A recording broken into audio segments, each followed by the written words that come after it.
Hey, I'm Wes. And I'm Kyle. And this is Treasure Valley Max Media Podcast. So, hey, it's been a little bit since we got out and did our podcast here, so we're going to go ahead and start with our second episode. We're working on we're going to try today to get both the episodes uploaded. The first one, which we've kind of posted everywhere else on YouTube, Instagram, all those places that we both put out our content. Kyle and I have been working together on this podcast, trying to get it going, and I met Kyle through LinkedIn. Actually, he messaged me. He said that he saw a lot of my stuff going on, the way that I post, and for the most part, a lot of you know that I post a lot. So like a lot.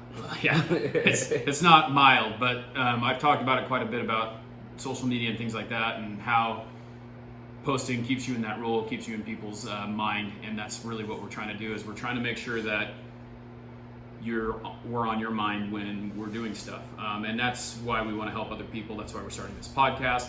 We're going to start interviewing local businesses, try and help you get your name out there, try and roll you and teach you how to do what we're doing. A lot of the stuff for me comes from Gary Vee. I've been a big proponent for him. He does a lot of stuff that really pushes and really got me into posting more and more. He talks about posting 50 times a day, which I don't do. Yeah, that's tough. It's very hard to do that. I mean, yeah. But one of the reasons Kyle found me was because I was posting as many times as I could a day, which sometimes that's hard to do. I'm a commission salesman. I drive around all day and I don't have time to just stop and post things. And we're going to learn a little bit about Kyle, but he's got the same kind of thing going on. We both have regular jobs. This is kind of our thing to keep us going so that we can continue to make ourselves better, market ourselves, brand ourselves, so that people, because when we talk about branding, people buy from us. They don't buy from the company that we work for. So let's get into it with Kyle here. We'll talk about where he works for so that a lot of the stuff that I'm saying makes more sense to you. Anyway, here we go. So Kyle, why don't you go ahead and tell us a little bit about yourself? Yeah. So I'm Kyle Uhlenkott. I do commercial real estate. I work with Colliers International. And for those of you who don't know, commercial real estate is very similar to normal real estate, but you're focusing primarily on office space, industrial space, land, all those different subcategories, whereas a regular residential agent just focuses on a home and the different subcategories within that. So I do a lot of that, or I do that, and I primarily focus on office. And kind of being newer to the business in general, I'm doing a lot of leases.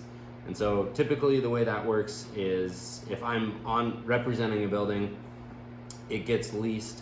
The way I get paid as a commission is from the total sale, or the total aggregate lease. So it's just kind of worked as one transaction, but yeah, it's all kind of looped together. Originally from northern Idaho, Cottonwood, Idaho is where I grew up. Grew up up there. Really enjoyed it. It was a small town. Lots of safety and security there. I never locked my car doors, never did any of that. I mean, it was just a safe place to grow up. Then I moved down to Boise about 7 years ago, went to Boise State, got a degree in entrepreneurship management, I worked at an exotic car dealership for a little bit. I have always had a passion for cars, but just as a long-term career, I wanted to find something that was super fulfilling and that I could see myself doing when I'm 75 years old. So it's kind of funny. I didn't realize there was an exotic car dealership in Boise. So yeah, we'll have to talk about that. I got to figure out where that's at, but that's pretty dang cool. Yeah. Can you tell us, and I'm sorry to interrupt you, I just good. wanted to ask you, so like you can tell the audience, how long have you been doing commercial real estate now? So I started in August, so what is that, like about 5 months now? So I'm fairly new to it in general. I mean, there's lots of guys that have been in it 10, 15, 20 years, but I'm getting into it, I'm getting the swing of things, and one way that I'm setting myself apart is doing lots of social media. So that's why we're doing this. It's a good way to brand yourself and get yourself in front of people. Because, I mean, for my career specifically, a lot of people don't even know that there is a commercial agent. You know, they want to start a business, or their business is growing. They need more office space. They just assume they call the name on the sign. They don't really find someone that's going to help them find the best value, the best space for them to actually grow their business. That's just not something that's on a lot of people's mind. And so being on top on people's social media feeds, letting them know what I do is super important. That's one of the things that we talked about quite a bit. When I first met Kyle, he messaged me on LinkedIn like we were talking about, and we sat down and had coffee, and we were talking about what, one of Kyle's first questions was, what are you, he goes, I want to know how you're doing what you're doing, because you're all over the place. And that's really what it boils down to. I think that there's a lot of people who are kind of insecure.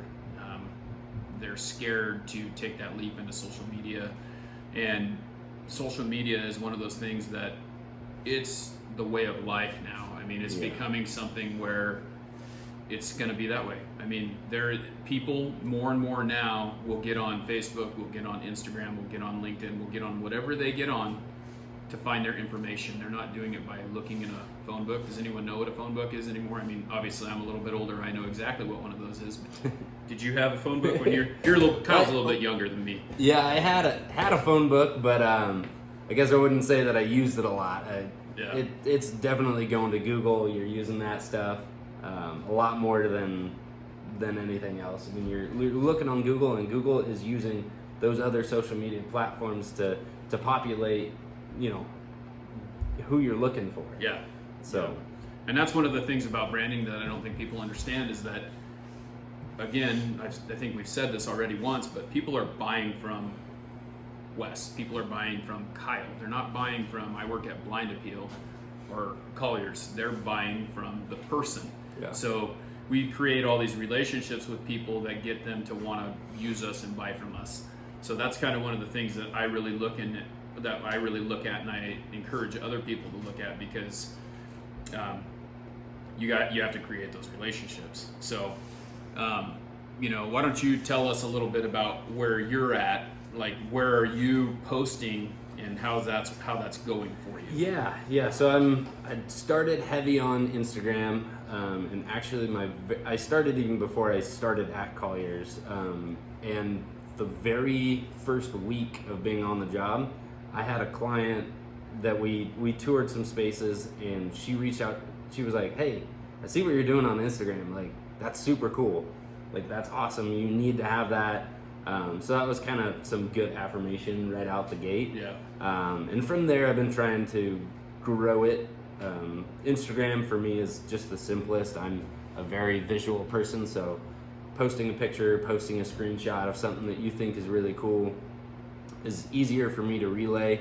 Twitter's been one that's been super tough, because I don't have a whole lot to say. It's more like showing people things. So Twitter's been super difficult for me, but I'm on there trying to post more. LinkedIn is another area. I think it's relatable for me, because I can go through, find an article that I found really interesting, or a video or something, and post it on there, or post my own content. And it's another professional way to engage with people, so that other professionals are knowing who you are and what you do. I'm on TikTok.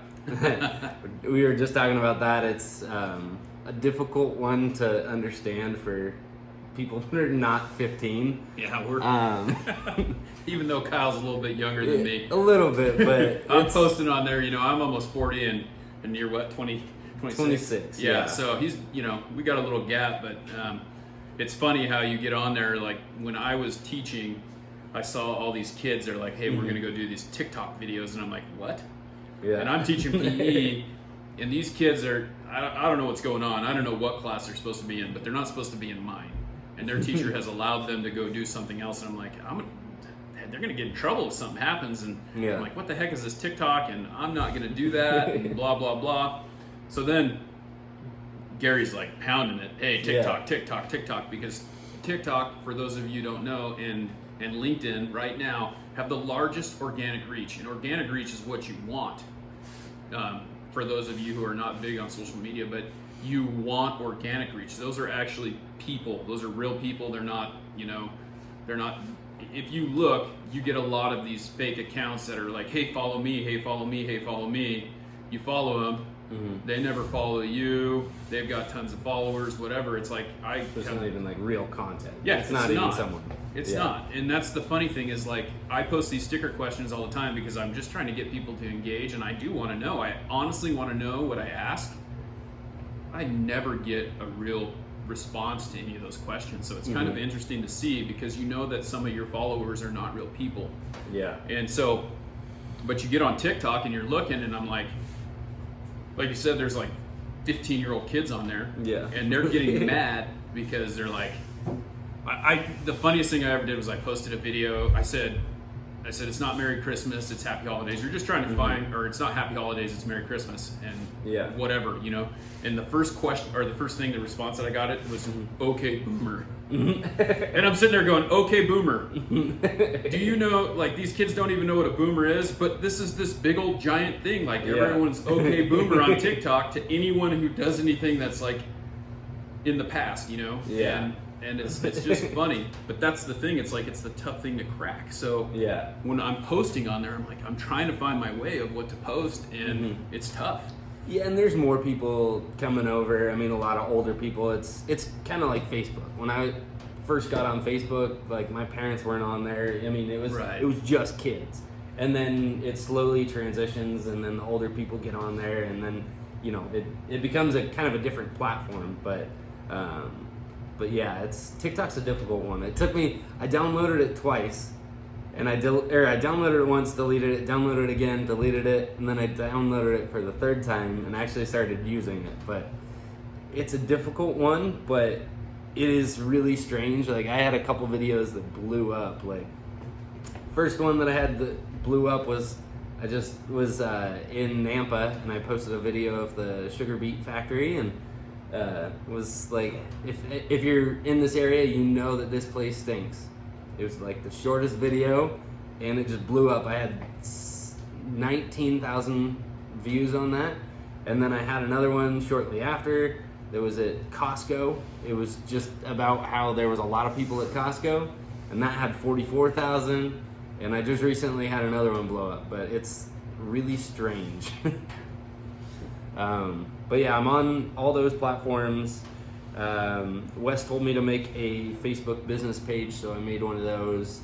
And trying to grow the email list, but that's a difficult one. It's very organic and slow, but it's a good way to reach out to people.